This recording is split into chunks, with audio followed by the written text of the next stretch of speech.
link everything in with the Bhagavad Gita. In the Bhagavad Gita, which is a very famous literature, ancient literature, looking at wisdom, understanding, life, there are many secret gems, many tools, many sharings of wisdom.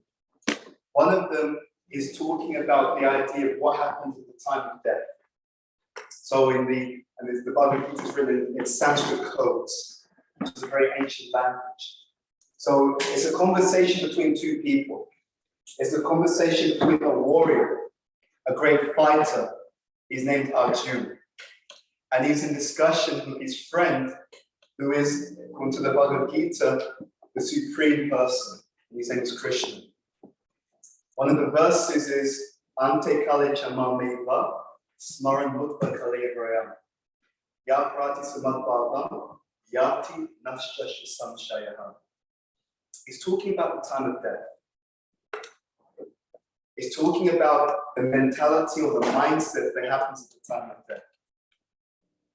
And this became very significant when I reflected upon it, because it really helped me to understand that many people, I'm sure many of you have had this thought at some point, many people die having never lived. Does that make some sense? And it's very interesting when we look around in the modern world, we see the dynamics. People are looking to really optimize, right? To max out their life. Just like you max out a credit card, people want to max out their life. They want to make sure that they're living to their fullest potential. Now, as I started to explore this literature of the Bhagavad Gita, to see what gems were available, to try to really unearth that treasure, I started to see certain patterns. And all I started to do was a mapping exercise. I started to see certain truths in the Bhagavad Gita. And then I started to explore how people were living their life. And I was looking, to be honest, I was looking at a particular category of people. I was looking to see people who were really living their life, who were really shining. People who I could see were really had an inner glow to them. They come into a room and their presence would literally light up the room. And often these were people who had a connection with this teaching of the Bhagavad Gita, which is one of the ancient literatures of the East, dealing with the human condition on so many different levels. And I was looking for patterns. I was looking for models. I was looking for insights that I could both clearly understand and share with other people. And I wanted to share with you a few powerful frameworks that I started to see in this literature, which I think could really make a big difference to all of our lives, okay? So I'm going to start by drawing a particular model. And this was not just from the Bhagavad Gita, this was actually also from watching carefully the lives of great and powerful visionaries who were really almost personifying those teachings. So there's certain personalities, a mentor, one of my mentor, a key mentor of mine, also a personality called Srila Prabhupada. I started to look to see what were they doing? And there are various ways of breaking down these formulas. I wanted to share with you a few today, which I think you could find extremely powerful. First one is this. I'll draw it, but I'll also explain it. So there's 3 circles here. Okay, and especially where this overlap takes place, it's very, very significant, very powerful.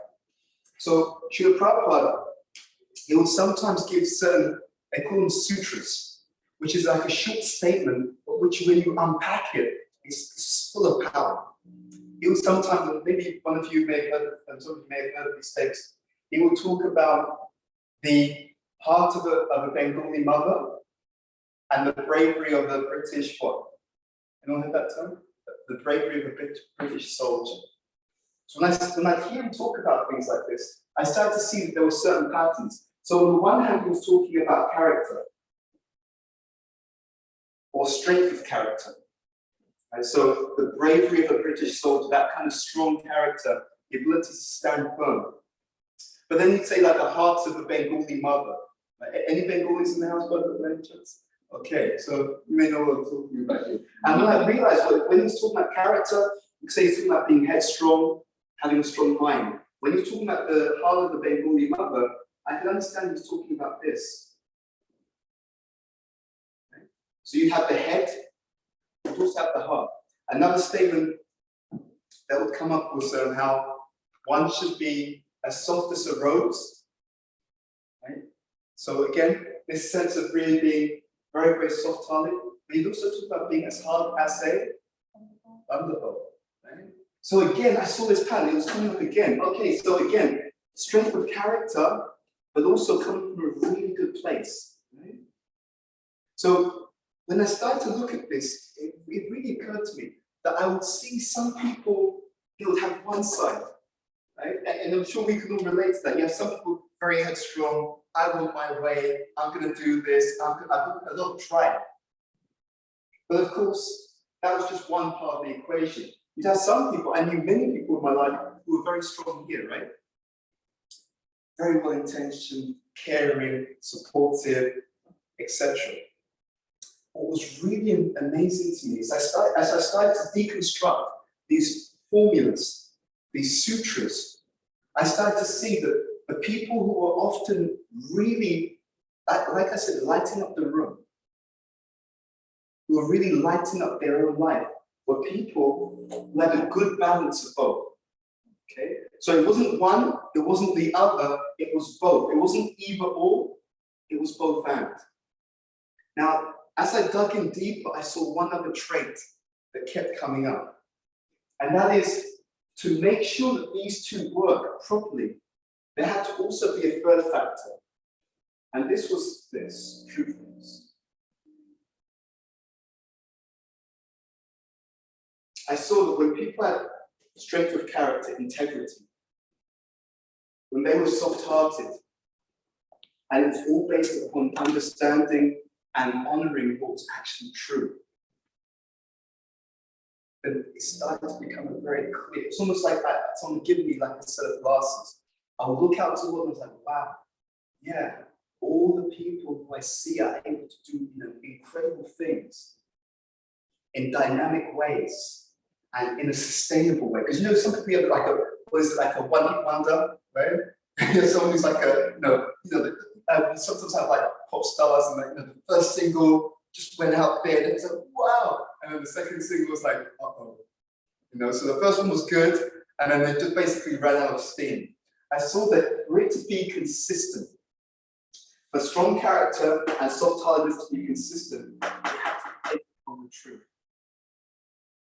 And what really was amazing to me is that this sense of truth was really about having wisdom. See? Having a real understanding of who I am, a real understanding of who other people are, and really being able to live a life where that is honored in a very, very deep way. So the first gift we wanted to give you was this formula for your own excellence.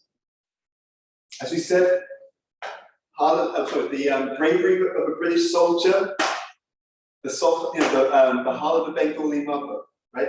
Soft as a rose, hard as a thunderbolt. Prabhupada will sometimes also say one should be like a lamb at home and the lion on the chase.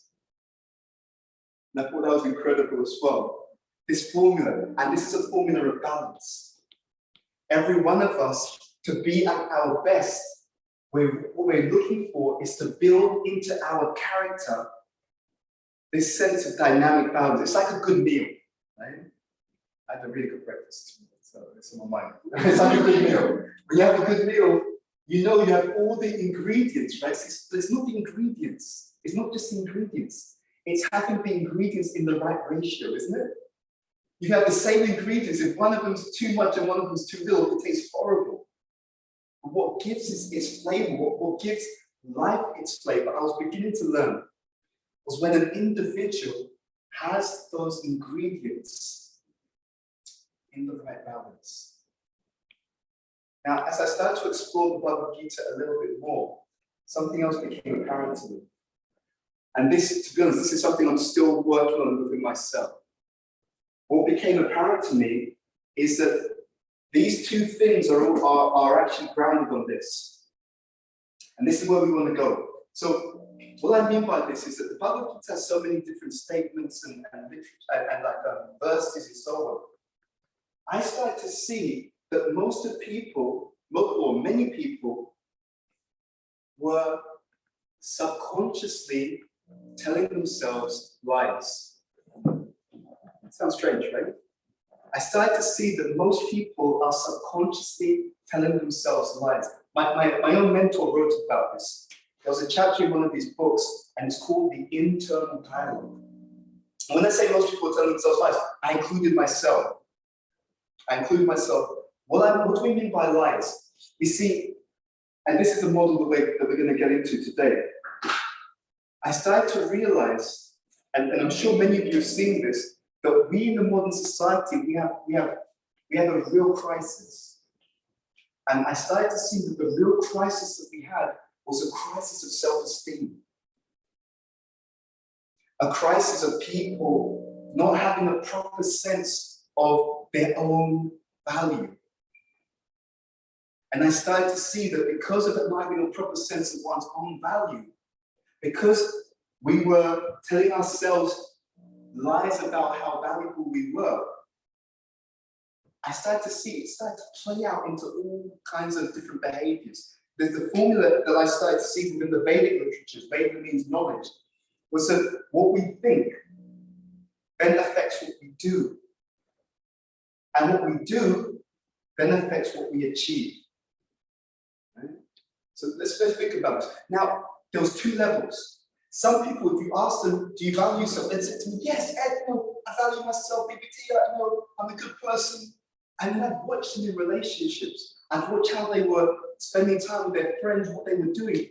I remember very clearly someone, when I was back at university, really nice person, but she would always end up in relationships with people who would mistreat her. And I just couldn't understand it. It's like, but how? Like, she's a strong, young lady. It's like, but then I started to see, going back to this model, is that on the conscious level, she would say one thing about herself. But what the Vedas were starting to really teach me is that how we act is not based upon what we think about ourselves here. It's about the messages that are speaking to us from here. I understood that there was a journey. There's a journey from the head to the heart. Someone may consciously say, I know I'm important, I know I'm valuable. But then when you see the behavior, they don't really believe that deep down, isn't it? Has anyone ever seen that before? So on the conscious level, they can say all the right things, it makes sense. Yes, I should value myself, I should respect myself. But something had entered the heart.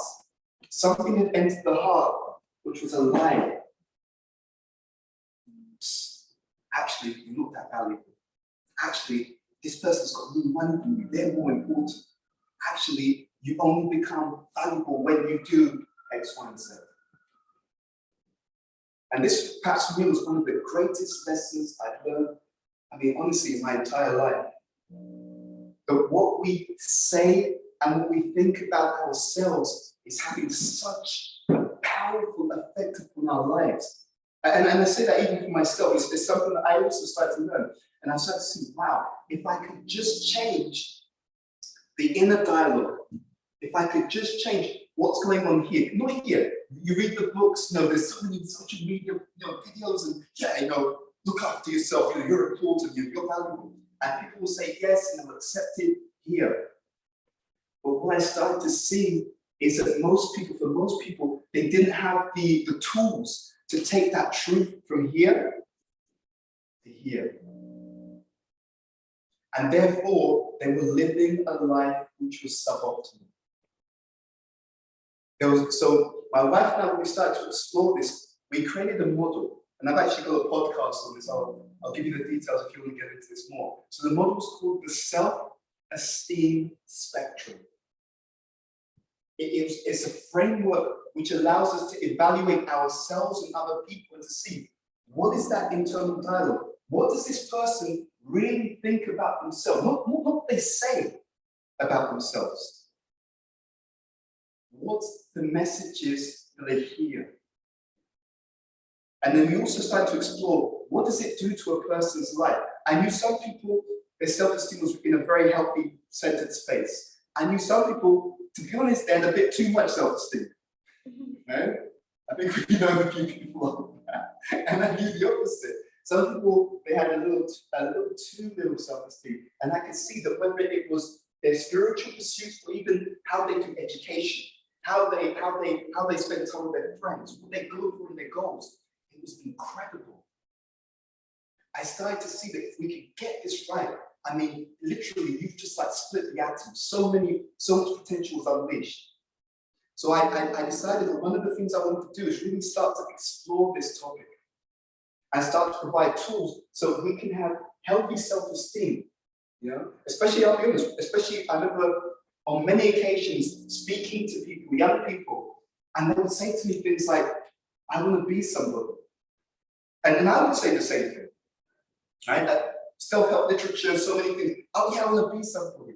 And then when I started to explore this model, I had to step back a bit. I had to really question myself. There was something about that statement that it just didn't quite sit well with me. And I was trying to understand, why do I feel uneasy with that statement? Because there's many things you'll see people say, yeah, I want to be somebody, and you know, they'll talk about so-called success stories and what they're doing and how they're successful. And then it occurred to me one day, what was my concern. When I heard the statement, I want to be somebody,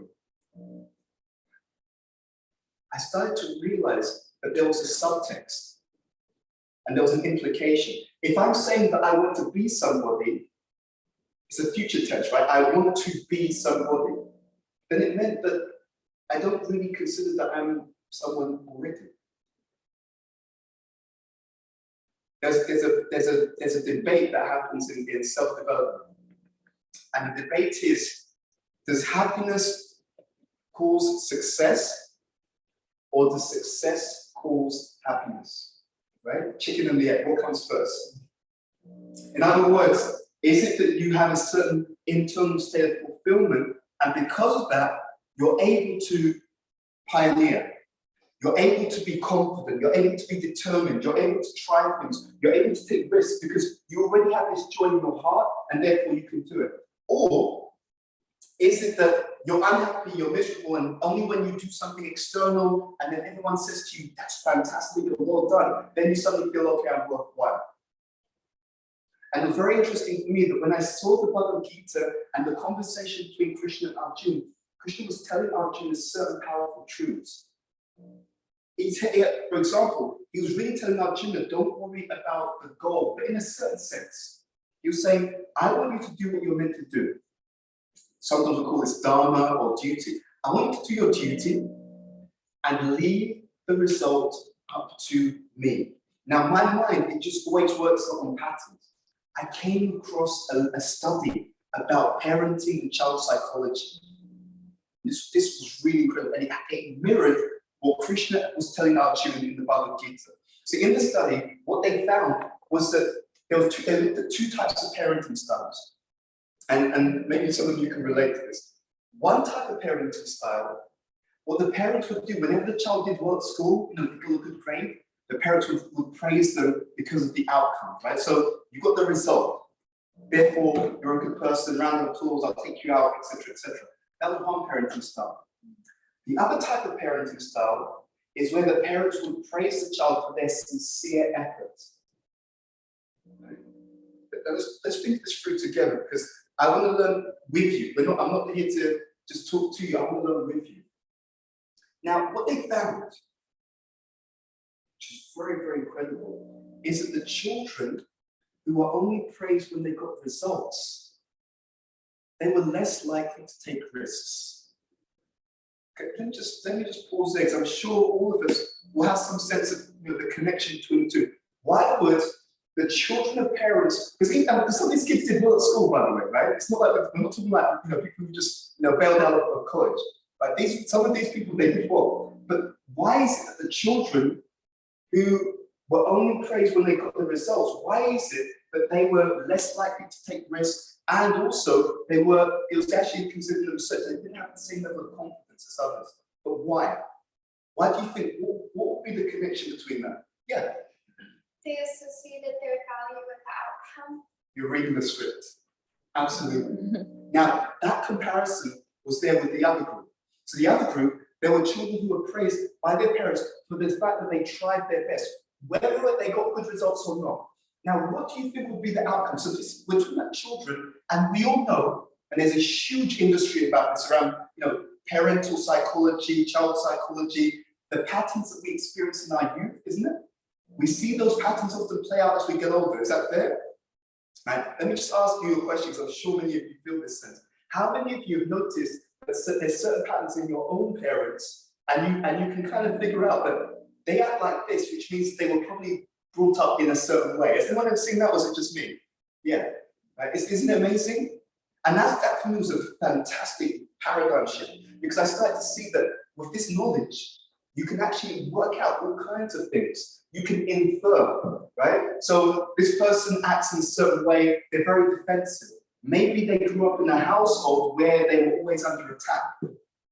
So they learned that behavior. And then even now that they're no longer in that situation, because of the patterns from their youth, they're still acting in some ways as if they're in that context, even though now they're not, right? I know that according to research, to be very honest, often women are more emotionally intelligent than men. So in the research, it's often the women, they can kind of catch this a lot quicker sometimes than the men. And they can kind of see, oh, right, this person, they're overreacting, right? They're acting as if something's happening, but it's not happening. So where is that from? Right, it's a habit that they had from a previous time in their particular life.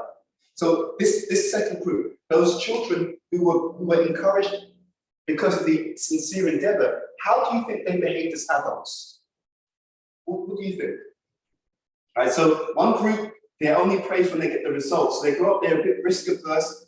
The research said that, and I can send you the article if anyone's interested. The research said they would only try things if they thought it was safe and they were going to actually do well. And to your point, it's exactly what the research found. That their sense of identity was linked to a result. Now, it was amazing because when I read the Bhagavad Gita, what it started to show me, when Krishna was speaking to Arjuna like this, he said the result is not down to us. Right? I'm gonna confess something. When I was at university, I had some friends and I could see this dude is not working very hard at all, but he gets tremendous grades. And I would see someone else and they're working their socks off and they're just about getting through. And it started to help me to understand that it wasn't just the effort. We all know this intuitively, right? We all know that sometimes you've got a natural talent in a certain area. So actually, a little bit of effort in that area takes you very, very far because you're aligned. You're working in the space of talent. But if the same person is putting something that they really hate doing, it's a lot more work and they get less outcome. So we all know by our own experience, it's not just effort. There's something about the alignment. Oftentimes it's about who you're working with, right? Sometimes people will do stuff that they don't like, but because it's such a supportive team, they can get through it, isn't it? Yeah. So let's go back. That person or those children who were praised by their endeavor, what kind of patterns do you think played out when they got older? How would they behave? Yeah. They take more risks. They just try their hardest with everything. Yeah, exactly. And this was really hit me.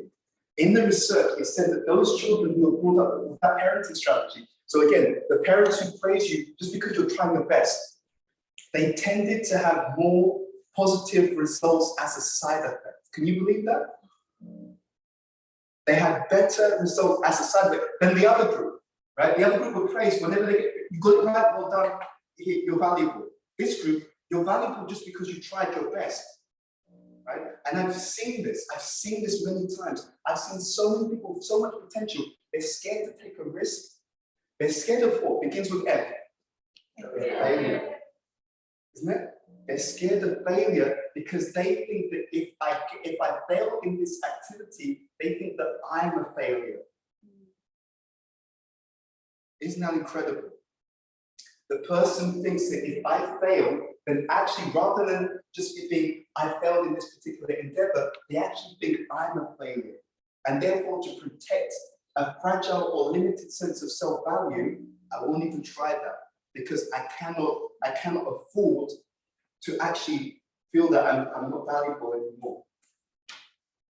So I started to see, as I said, this connection between what we think about ourselves deep down at the heart, not at the head. Yeah? What the impressions that we've accepted about ourselves deep down. I started to see there's a connection between that and then what we do and then what we actually achieve. So this is where it became really interesting for me. I wanted to know, how do I change this internal dialogue? Because I knew if I can change this, if I can change my thinking, then I can change my feeling and my activities and my outcomes. And this is where the Bhagavad Gita and the Vedic literatures for me that just came into their own. It was like, wow, okay, so we have the tools to change the entire flow of our destiny if we have the intelligence to take advantage of it. Okay, now I'm going to confess something.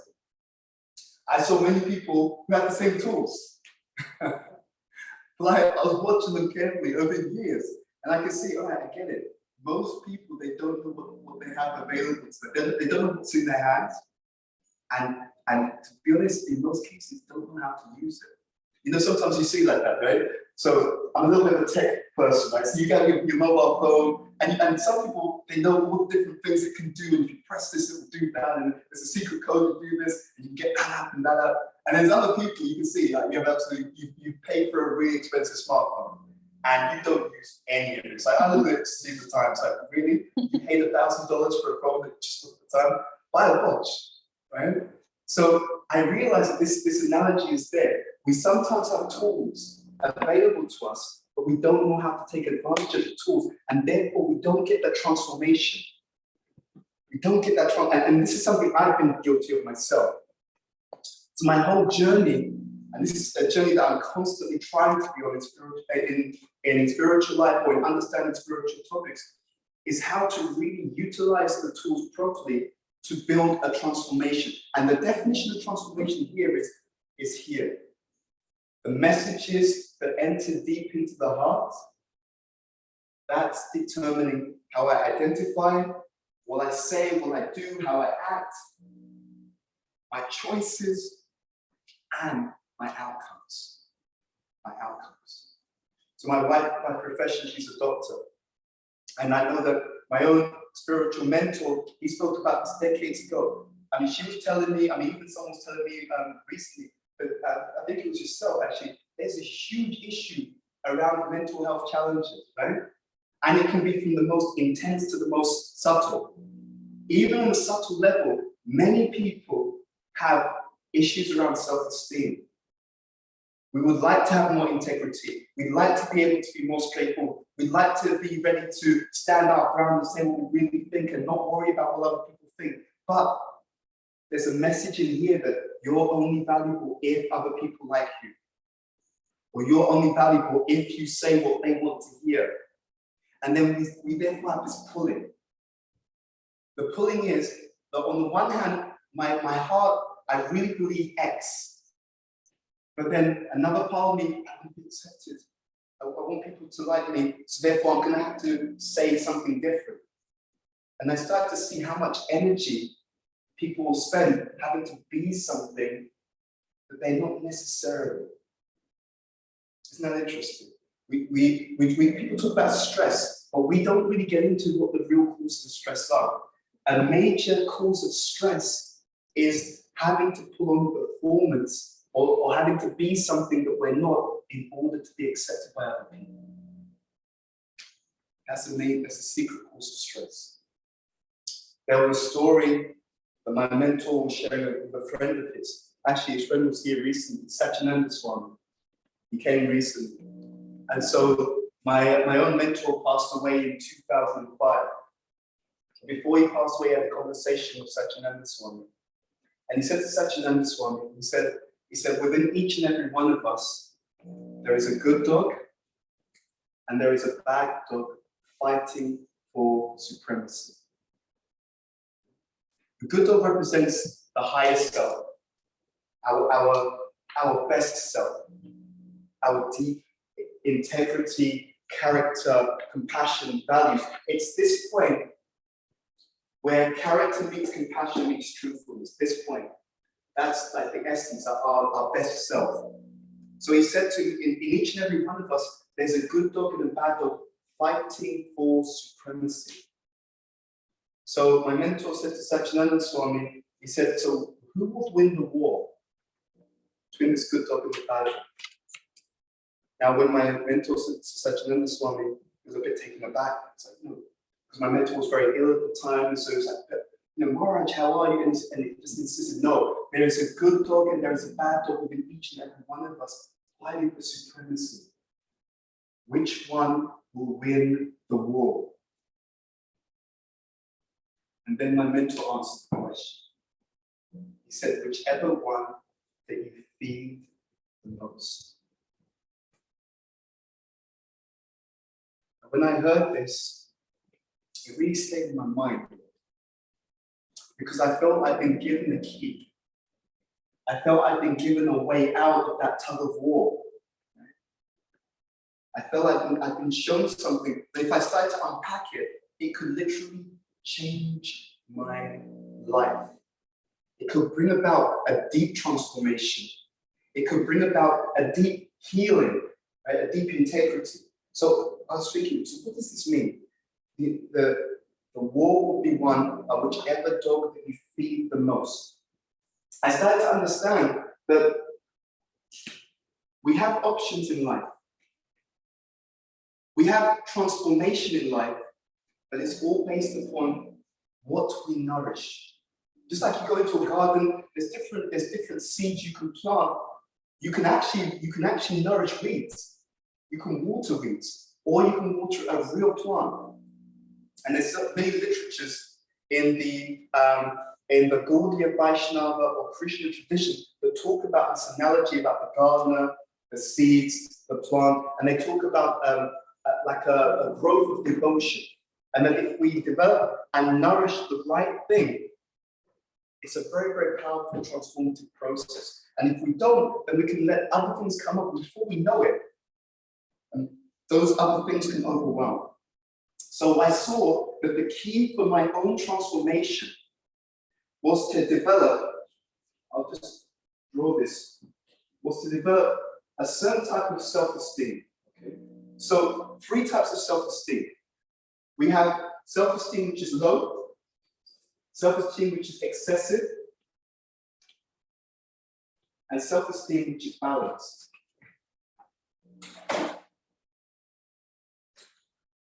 So I realized that if I wanted to have that integrity, if I wanted to become someone who could be true to themselves in any circumstance, under any situation, under any kind of pressure, I needed to feed this. I need to feed balanced self-esteem. What I did is I created a model based upon the Vedic literatures that gave me a clear sense of the symptoms of low self-esteem, that gave me a clear sense of the symptoms of excessive self-esteem, and that gave me a clear sense of the symptoms of healthy or balanced self-esteem. And I also look for specific ways of feeding the balanced self-esteem. Before I get into it, I'm just going to check what time is it, please? It's 12:34. It's 12:34, and we can go on to. Okay, so let's just go into this in a little bit more detail. First of all, if someone has excessive self-esteem, the mantra that's in their heart, consciously or unconsciously, is I am better than others. I am more valuable than others. Who's seen someone who's like that? Be honest, in your life, who's seen people who are like that? Right. And I was thinking, yeah, you see someone who thinks, oh, you think you're better than us, don't you? Okay, you think you're better than these people. What does that look like? A person who's got excessive self-esteem, that they think that they're better than other people. Tell me about the way that they speak, the way that they act. What does it look like? Okay, there's loads of stuff online now, how to be the narcissist, narcissist, right? 3 signs that your friend's a narcissist, right? Five indications that your boyfriend's a narcissist, right? That's the big thing. Yes, a narcissism, I mean, it's excessive way up over there, right? So definitely, but how does that look? Someone who's a narcissist, what are some of the behaviors? Someone's got too much value for themselves. Yeah. In conversation, they kind of read the conversation too much. Yeah, so if there's a conversation for an hour, you know 59 minutes, 59 seconds is them talking, right? So it's all about them, too much about them. What else can you see? Yes? Not being very mindful about what they're saying might be affecting the person. Yeah, it's like, because it's all about me, I don't really care what you think. I don't really care how I'm affecting you. I don't even care how my behavior is hurting you, because you're not relevant. It's like the only person who's relevant in the relationship. There's only room for one person in this relationship, and that's me, right? Yeah, it's funny, right? We laugh because it's meant to be a relationship, but there's only room for one person in this sort of relationship. What else do you see, right? Tune into people that you know. So, yeah. I feel like sometimes it seems like they're talking down to you. Yes, yes. And how does that display? Help me tell, because you're right, I want to make it very explicit. What does that say about the way that they are thinking? They're talking down to you, which means they think that they're better, maybe know more, Yeah. inherently valuable. You can't know as much as I do, right? I'm gonna have to tell you everything, right? So definitely that's there. Anything else? Yes. It's really hard for them to be vulnerable Oh, that's a brilliant one. Why? because they don't ever want anyone to know their failures. Okay, now this is very interesting. And that was a revelation for me as well. So what does that imply? So someone's got excessive self-esteem, they think they're better than other people, but at the same time, they're scared to be vulnerable, they're scared to let people know their mistakes or their failures. So what does that imply secretly? I was going to say they don't do the inner work, but I guess that the excessive self-esteem is doing masking low self-esteem. Exactly. So even though someone can have excessive self-esteem, underneath that, there's insecurity. Perfect. Let's look at the other side. So people who've got low self-esteem, what does that look like? How does the person behave, talk, think? What are the signs that, like, this person's got low self-esteem?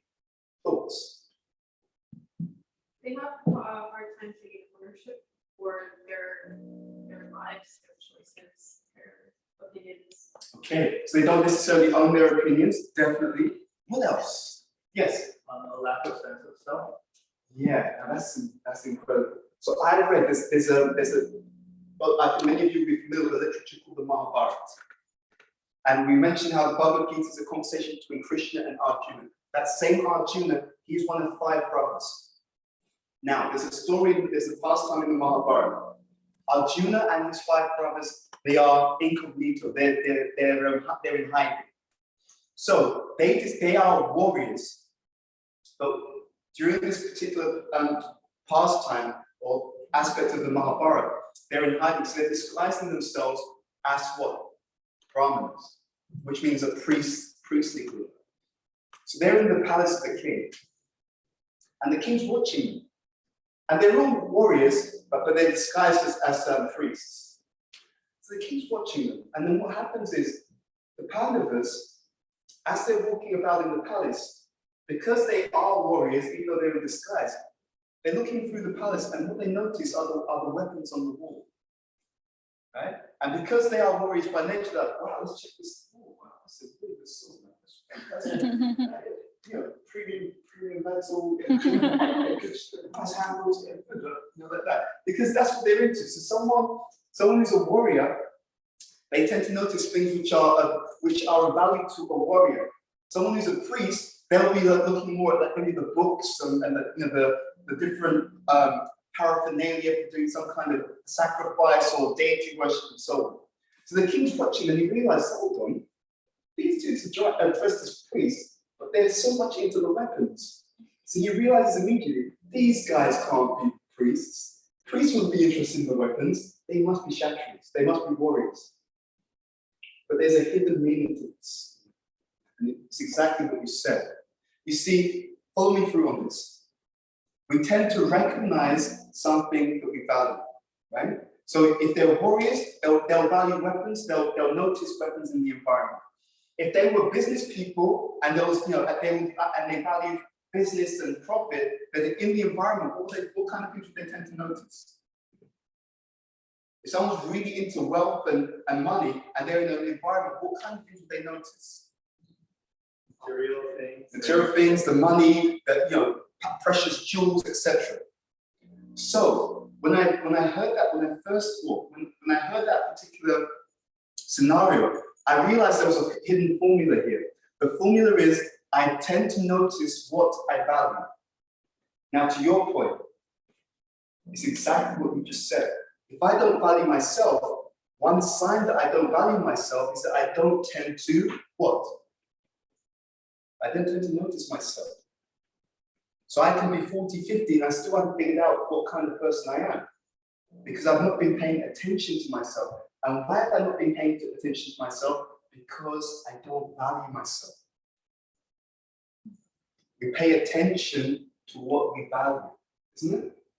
That's the point. So you're absolutely right. That was a hidden revelation. It's like, wow, that's an underlying principle. But if I notice something, whatever I notice is what I think is important, what I value. And therefore, one of the symptoms of low self-esteem, like you said, is that the person actually really lacks some self-awareness. Right? They may not know, but you have a tremendous singing voice. Oh, I don't think I do. Really? Like, have you not heard yourself? Like, how can you not know that your voice is amazing? They cannot know because they weren't paying attention to themselves when they're doing things because they're thinking, well, I'm not important anyway. These other people are important, I'm not important, so I don't notice certain things about myself. I'll take a question in a moment. In the Bhagavad Gita, it talks about how people who have a very strong sense of identity, or in the Bhagavad Gita, in the Vedic literature generally, it mentioned how people have a strong sense of identity, they're much more able to figure out what they're meant to be doing earlier on in life, and it gives them a head start. You know? And that's how we can tell that in modern society, there's a crisis of self-esteem, because what we find in modern society is that many people are not so clear, even though they've been around for a long time. And it's not their fault, by the way. It's often related to parenting patterns. So it's not their fault. Thank you for that. Any other symptoms of low self-esteem? Anyone else? Yeah. Yes. When they see something going wrong and they hesitate or they don't like to speak up. Yeah. About things that are wrong. Yeah. So inability to necessarily assert, especially to assert their own needs. Now, this is very important. There's a difference between needs and wants. Okay. So needs are something very fundamental, So actually, I need space. Or I need to have a conversation where it's two-way and I can consider your views, you can consider mine. So again, with excessive self-esteem, the mantra that's in the heart is I am more important or more valuable than others. With low self-esteem, the mantra is that other people are what? Are more important than me. You see? And so another symptom of low self-esteem is that I don't even take into account, I don't even know what I need. I don't even take into account my needs. And you know what the funny thing is? In both low self-esteem and excessive self-esteem, people can get away with that in the short term. If it carries on, it leads to some kind of issue. So what could be a crisis? If I'm in a relationship and I don't value myself properly, what can that lead to? Let's say that someone picks up that I don't value myself properly, over time, and they're not good people, over time, what will they tend to do? Exactly. So, and then that can lead to a crisis for this person. There are many people who have healthy self-esteem now, and they only shifted in that way after they were taken advantage of so much. They thought, you know what, I had enough. When I was at school, I knew one guy. He was actually he was in another year to me. It was an earlier year. Great person. I mean, when you first met him, he was like a saint. Well-behaved, nice, friendly, wanting to help, everything like that. But people took advantage of him. And at one point, so he was here. Because I didn't know him at the time, I thought, oh, he's such a nice person. It was actually low self-esteem. But at a certain point, it just broke. It's like you could see that at a certain point, he'd been taken, exploited, mistreated, nothing. He thought, no, I can't do this anymore. And it completely reversed. And so reverse means he went from here to where do you think he went to? Yeah, he went all the way here. And he became the school bully. Can you believe it? From being the person ready to do anything for everyone, Having felt that, okay, life, because what he took from it was a wrong understanding. He thought life is bad, right?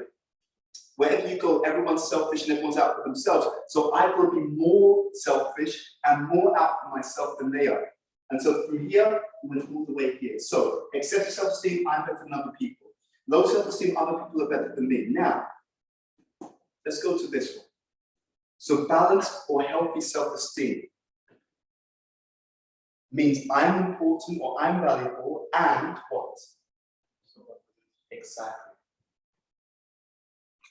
Healthy self-esteem means I'm important, I'm valuable, and other people are also important and valuable.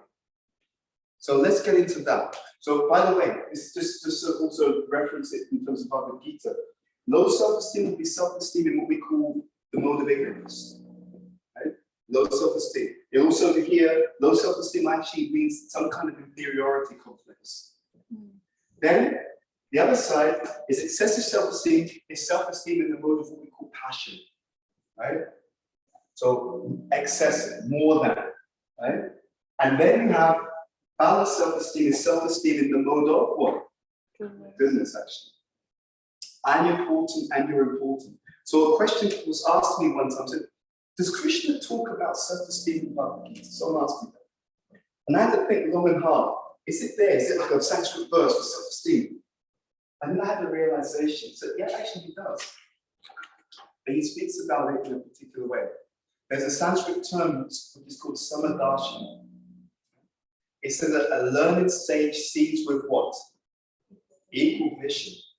That's what he was actually saying. He sees with equal vision. He sees the spiritual equality. That because every single person, according to Bhagavad Gita, is a part and is a unique individual expression of the divine.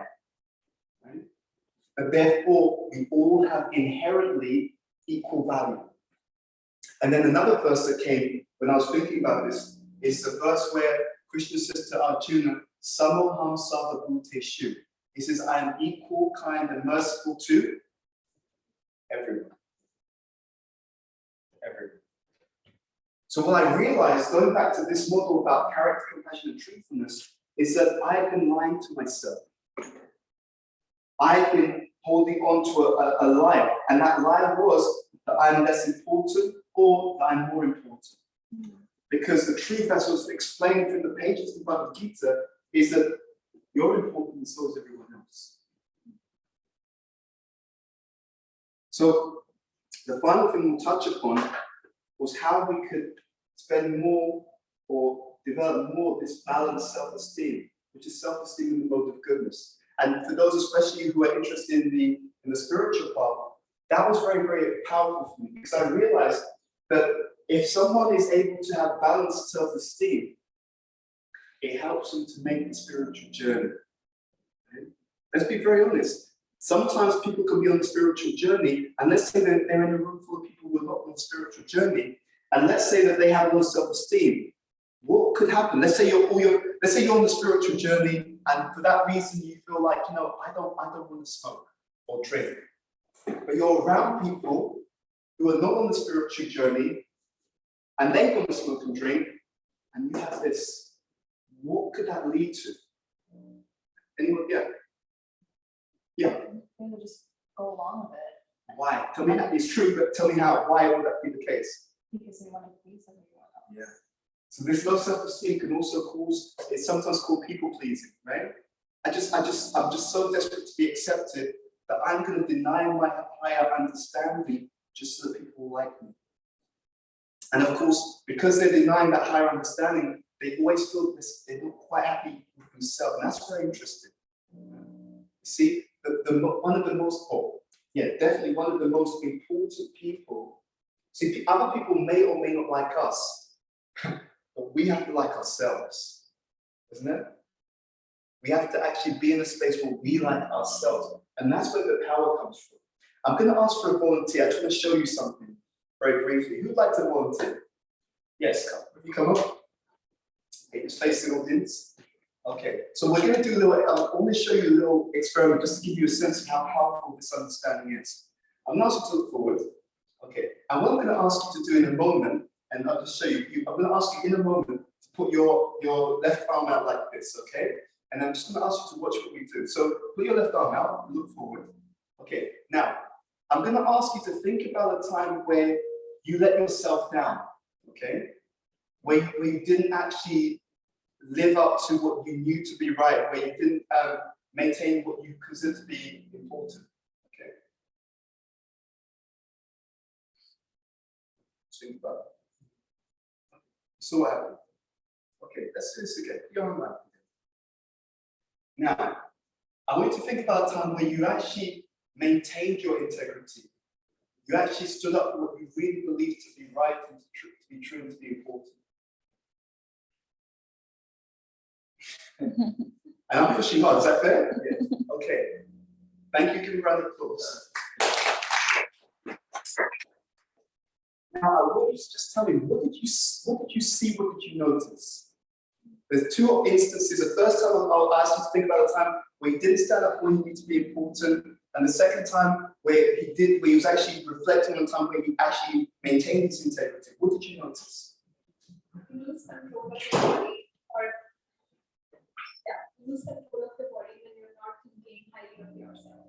Or you go with the flow and you don't value yourself. Yeah. Actually, when people have healthy self-esteem, it lends itself to both physical, mental, and emotional strength. Yeah. I was gonna say, when I focus on the things that I have been able to accomplish and overcome, there's like almost a sense of like a chemical release, like almost like a sense of adrenaline. Yes. And absolutely do this. Like, Yes.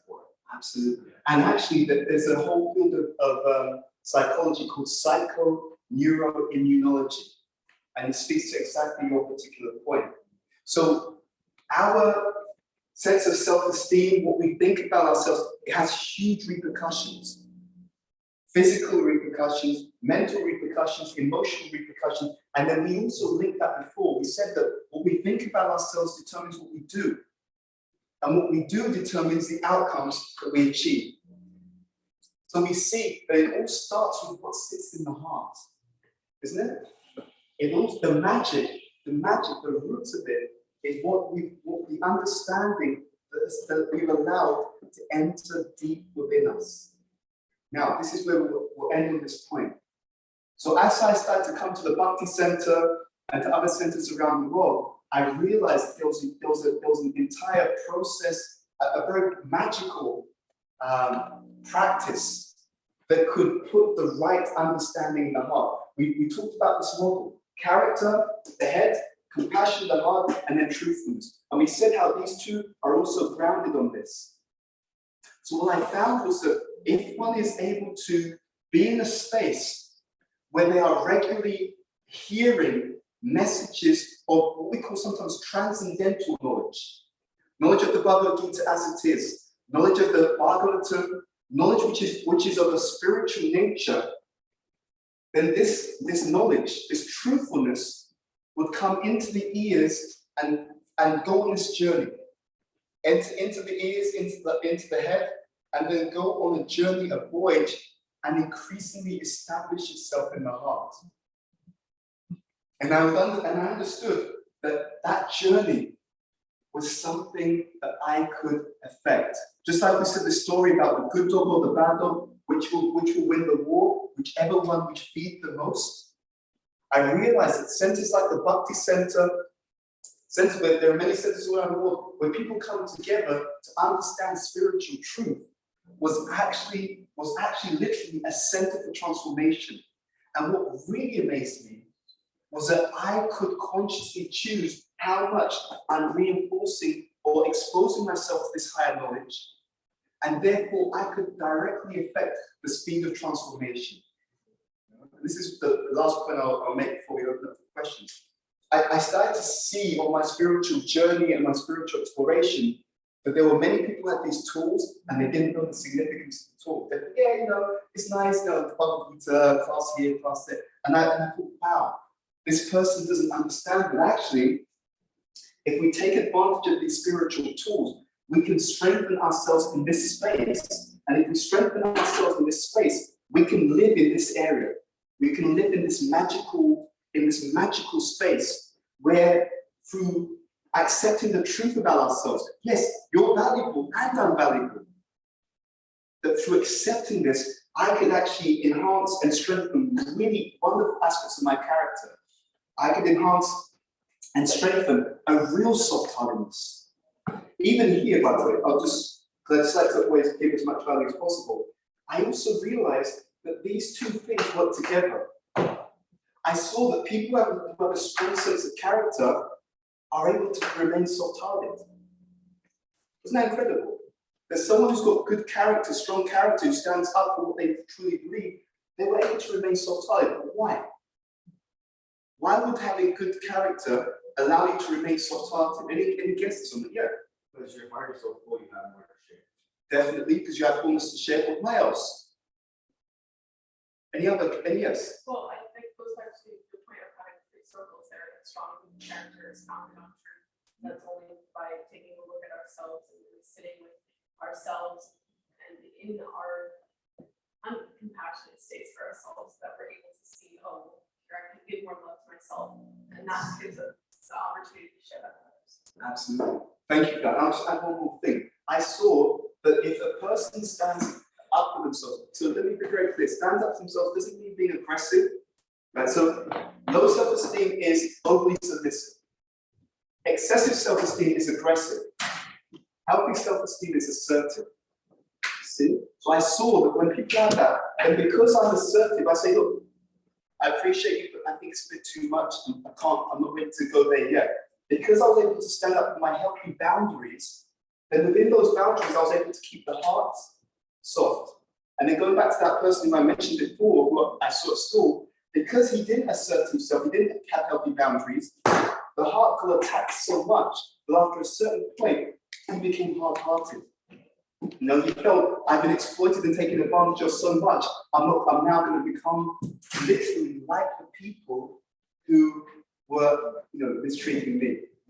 So I saw that there's a natural synergy between all of these, and that one supports the other, and that also having a compassionate heart allows me to actually be firm. And this was also a revelation for me. I realized why. I felt that, because people talk about compassionate heart, and usually what they think it means is you should be compassionate for everyone else, but it's wrong. As I looked at the pages of Bhagavad Gita, where Krishna was speaking to Arjuna, telling Arjuna, I'm your friend, I'm your well-wisher, etc., etc., I realized that when we talk about compassion, the compassion only lasts when it's as much for other people as it is for yourself. So often people talk about being compassionate, and you'll see that they are seemingly compassionate to everyone else and they neglect themselves. And I realized, that means you're not really being compassionate, because it's not here. It's not I'm valuable and you're valuable. I realized, by that means you're being compassionate to everyone else except yourself. That means what you're actually saying is that everyone else is worth showing compassion to, but I'm not worth giving compassion to myself.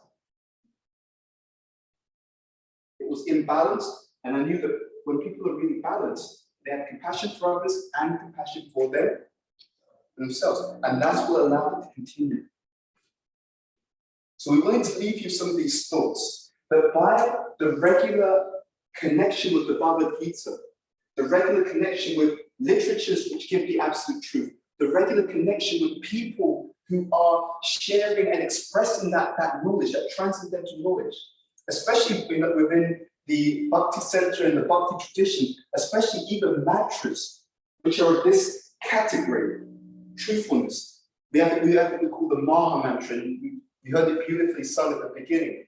We call this kirtan. By the opening of ourselves up for this kind of sound vibration, I saw it will go in here and it will go where? It will go to the heart. And the more we allow it to go to the heart, the more we will live in this space. And from this space of balance, the more we will live in the higher truth, live in the higher knowledge. So in summary, you can shine. Every one of us can shine. And it comes when we have these three elements in the right balance, in a dynamic balance. We want to have a soft heart. We want to have strength of character, integrity, right? Not one side or the other, but we want to have both, and it's grounded in this truth. The truth transforms.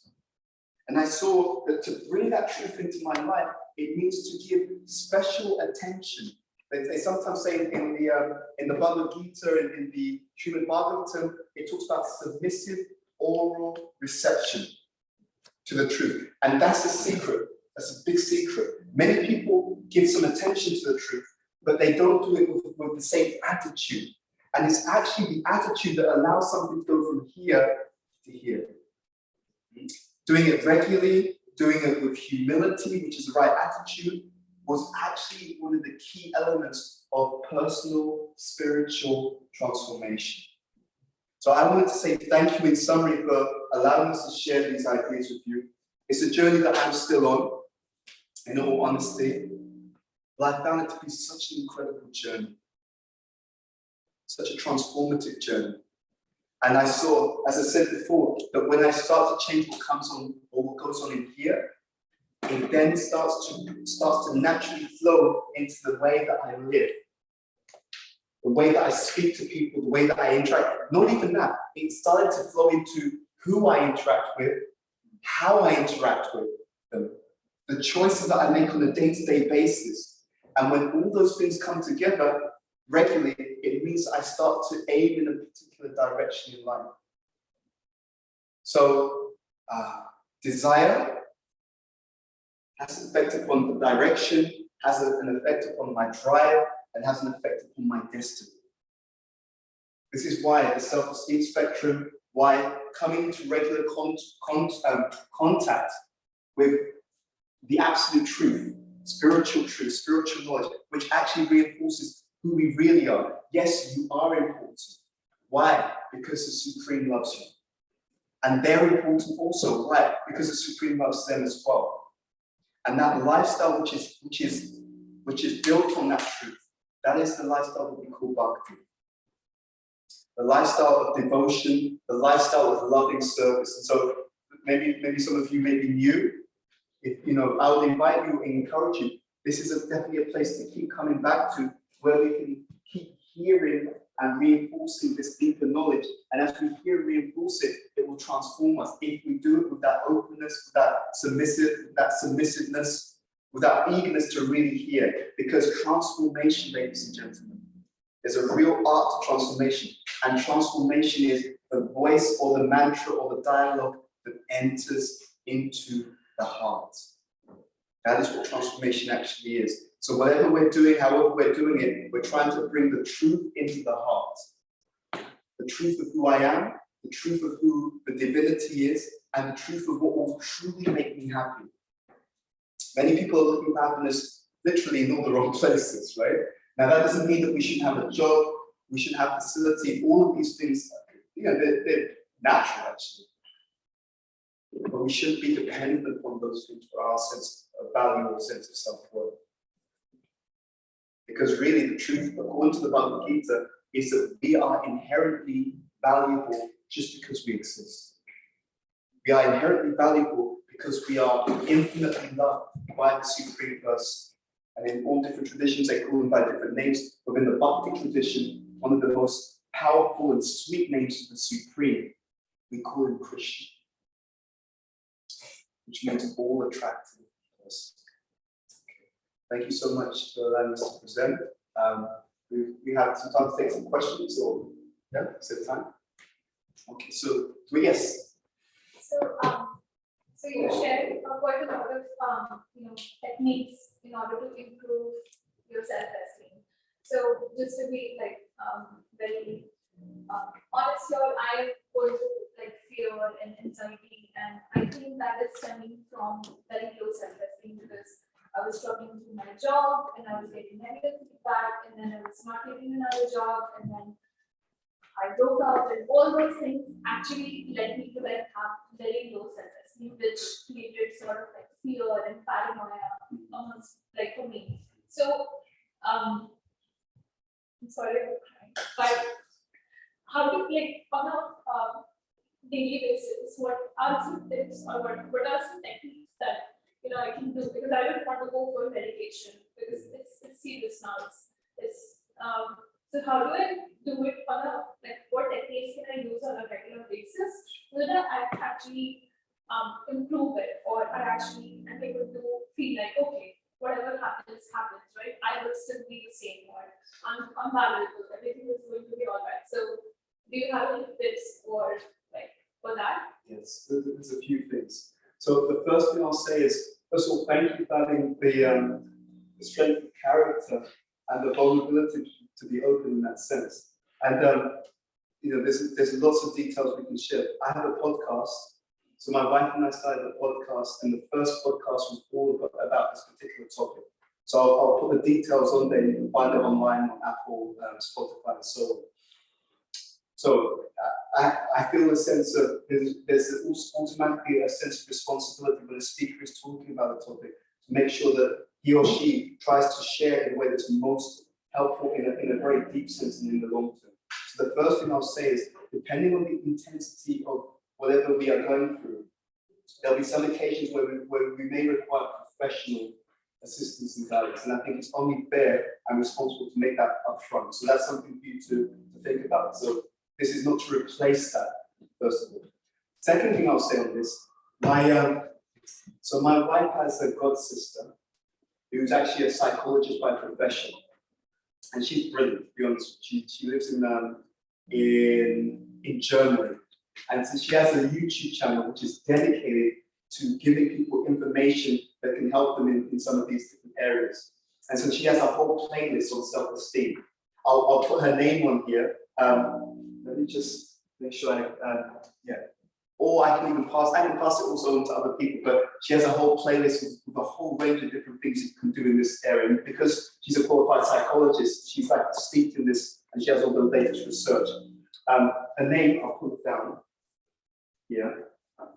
And I'd encourage you to check it out, because I think you'll find a lot of very useful things there. I'll try to spell it correct. Maika, S, and then surname, I think Steinborg. And the channel is called Self Leadership. Okay, so that's one resource, and she puts out information on this regularly. And so because she's also initiated into the Bhakti tradition, so I have that confidence. What she's sharing is definitely also something that doesn't go against some of these higher principles of Bhagavad Gita, etc., etc. So that's definitely one resource that will be useful for you. So along with getting professional, if you feel that that's best for you, there's this resource which is on YouTube, a YouTube channel, and she actually launched a course recently. I think it was on self-esteem, if you want to develop that. So that's another thing.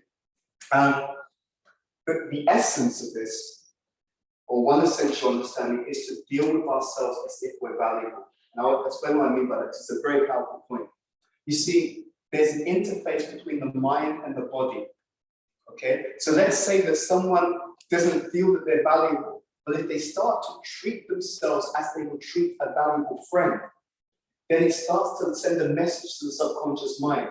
You see? So even if someone doesn't feel that they're valuable, but they treat themselves as if they are valuable, then it starts to affect the subconscious mind, because the subconscious mind is now receiving the message. The way that I'm dealing with myself implies that I'm important. And that's another way to start to create that impression and that deep understanding of the mind, I'm important. So sometimes an approach is to ask ourselves a question: how would I deal with myself if I did have healthy self-esteem? How would I deal with myself if I did value myself properly? For example, let's say that your friends want to do something and you're quite tired. And then you feel, oh, my friends want to do something and I'm really quite tired. And then you just pause for a moment and think, okay, if I value myself properly, what would my decision be in this instance? Okay, I'm actually tired. I love my friends. I want to spend time with them, but I'm tired. And maybe I've been working long hours and so on. If I actually valued myself in this instance, I would probably give myself the rest that I need. You see? And so then now what you're doing is you're starting to see how the different types of choices can be made. And you're starting to tune into what would someone do who valued themselves, who, again, we said this balanced self-esteem means I'm important and so are other people. So from time to time you start thinking, okay, if someone valued themselves and valued others, what decision would they make in this situation? Oh, right, they would actually choose to rest. They could see their friends another day, but they wouldn't neglect themselves, right? So whenever you start thinking like that, I often tell people you should treat yourself the way you would treat a good friend.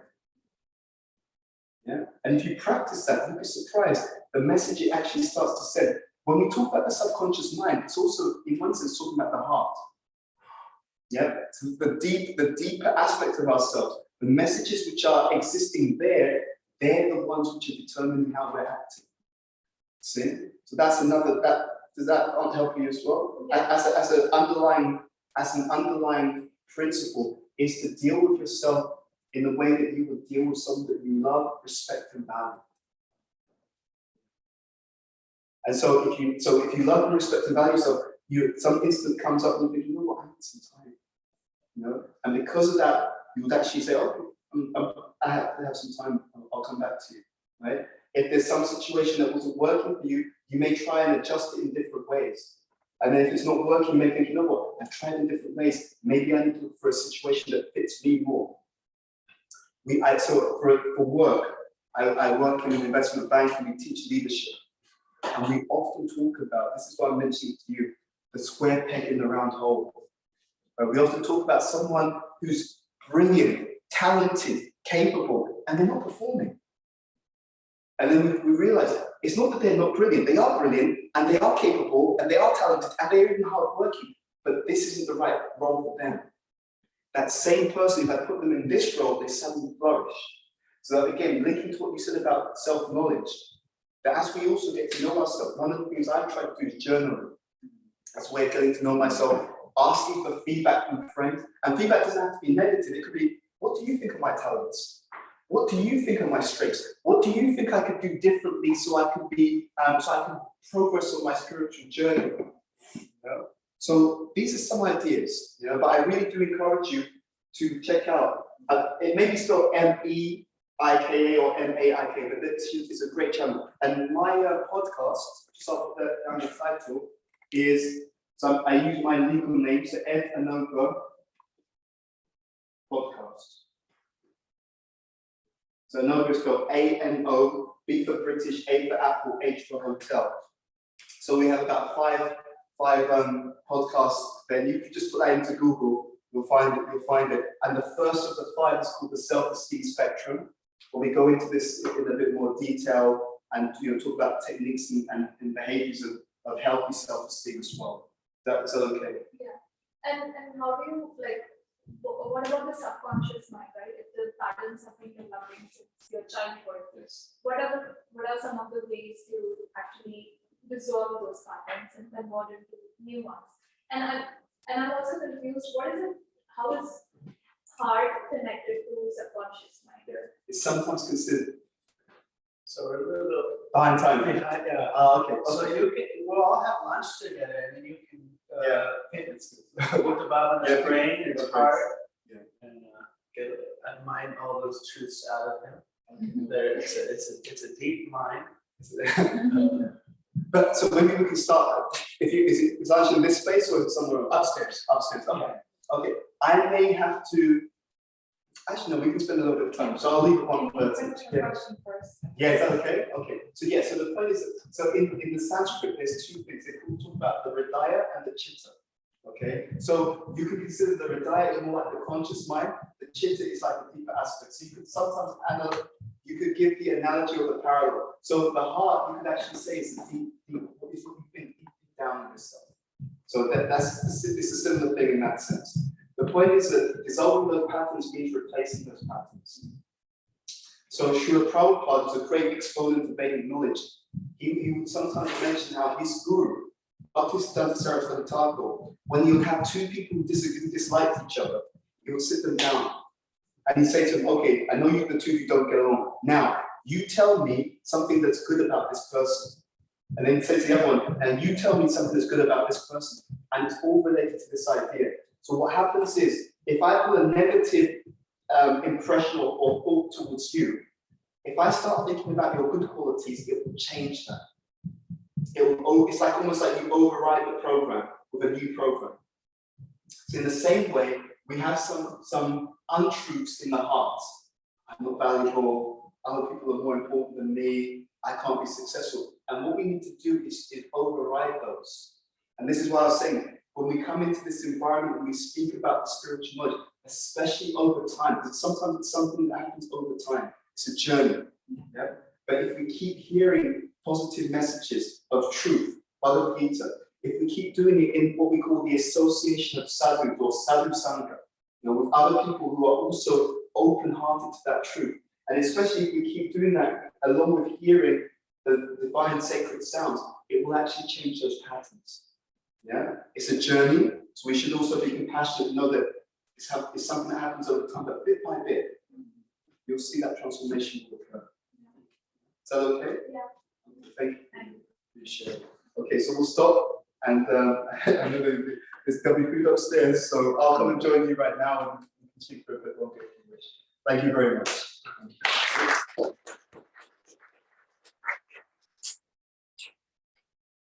So is there any other way that we connect with you?